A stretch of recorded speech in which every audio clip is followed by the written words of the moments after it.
Bridget Phillipson, Shadow Education Secretary, with us this morning. Good morning. Should Sir Mark Rowley resign? I don't think that's the answer. I think what we've seen in terms of that video that you've been showing and what took place subsequently was evidently completely unacceptable. I think the Met now have a job of work to do to make sure that they rebuild trust with the Jewish community. I understand they're meeting with community leaders today to do precisely that. The police have got a difficult job, and policing protest isn't easy, and there will be occasions where things go wrong. But I think it's completely unacceptable if Jewish people feel unsafe on our streets, and there can be no place for anti-Semitism on any kind of march or on our streets or within our society. But the Met do have a responsibility to balance that, to make sure that people have the right to protest, but ensuring that it doesn't cross a line. What was it that police officer did wrong? He said he was trying to make sure there wasn't a breach of the peace. Was he just guilty of clumsy wording, or does it go deeper than that? It wasn't great, and I understand the pressures that individual officers will be under in these very heightened circumstances where they've got thousands of people. They're trying to make sure that protests go off peacefully, and they're trying alongside that to balance the wider needs of Londoners overall. So things will go wrong. What we saw was wrong. It wasn't acceptable. It's right the Met have subsequently apologised, but of course that shouldn't be the end of it, and there is a need for the police to work to rebuild trust with the community and to make sure that everyone feels safe on our streets. I know from conversations that I've had with many Jewish people within London in recent months is that they say they felt increasingly unsafe because of some of the unacceptable behaviour that has taken place on marches.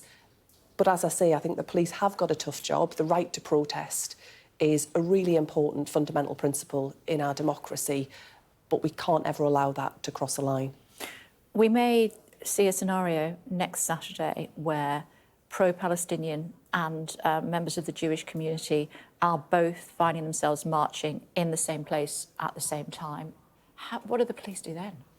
I don't know the details of exactly what will be happening with those kinds of marches. What the police will always seek to do with any kind of protest where people make clear that they intend to march or they want to stage a protest, they will seek to balance that. They will seek to make sure that they protect people's right to do that. It is really important, I think, we have that principle in a free and open society, but to avoid the risk for conflict, to avoid that ever drifting into criminality, and to make sure that disruption is minimised overall to those not taking part in any kind of march or protest. So that means that both sides should be kept apart?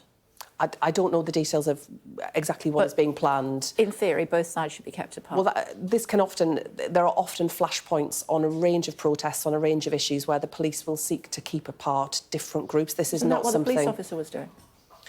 I think the police officer got it wrong on this occasion, but I know it must be very tough for individual officers in trying to manage events where where you do see the potential for problems to occur, and these are operational decisions that police officers have to manage in a live environment. I know that officers do their best to try and make sure that they're protecting the right to protest while avoiding wider disruption, but that isn't always easy. The officer got it wrong on this occasion. I think what matters now is the steps that the Met take to restore trust and to make sure that everyone can feel safe on our streets. Would Labour be comfortable with that police officer policing the march next week?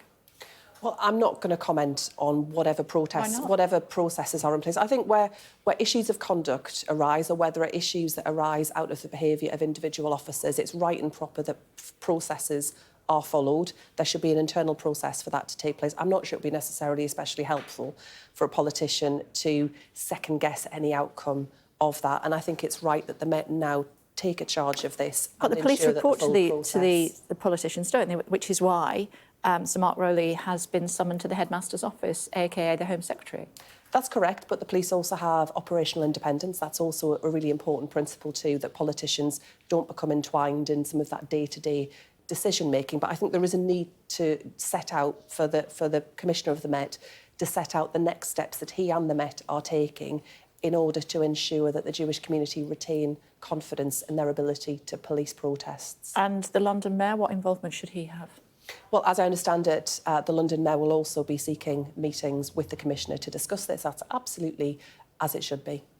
OK. Do you feel that the London Mayor, a Labour Mayor, is doing everything he can, given that he is responsible in part for the Metropolitan Police, to police these marches appropriately? I believe that it's important that people have the right to march and to protest, and I don't think it's for politicians to determine the circumstances by which that takes place. I think that risks drifting into quite difficult territory. But what is important when any kind of protest or march is taking place, that those protesters don't cross a line. Where they do cross a line, then it is essential that the police act swiftly to make sure that action is taken. Talk to me about patriotism for the next generation of sporting talent. So what does that mean?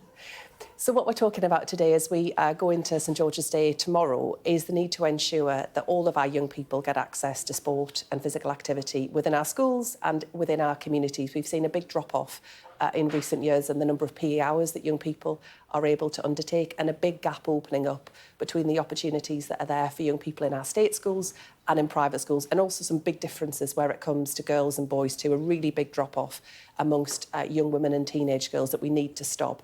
I want to make sure that we support the next generation of sporting heroes to come through. So much of the pride that we feel in our country is where we see those amazing successes of our sporting teams. But I want that to be something that all young people can aspire to. And sadly, what we're seeing at the moment is a decline in opportunities for young people. And that's why Labour's plans around reforming the curriculum, more teachers in our classrooms, and making sure that all young people get access to a really broad curriculum will be central to how we drive that change in the future. Sir Keir wants us to fly the flag tomorrow, it being St George's Day, the Union flag as opposed to just the England flag, if you will. Isn't it a shame that far-right groups seem to have seized those flags to represent themselves rather than for the wider nation? Yeah, absolutely. The flag belongs to all of us. The English flag and also the Union flag, that belongs to all of us. And you see flags flown right across the country in people's homes and gardens, in civic buildings. That's absolutely as it should be. And the pride that we feel in our country is, as I say, often reflected in some of those amazing achievements that we see from our sporting teams.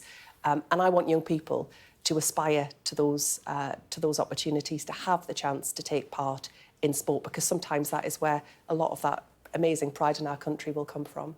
Good to see you as always. Thanks very much indeed for joining us. Thank you.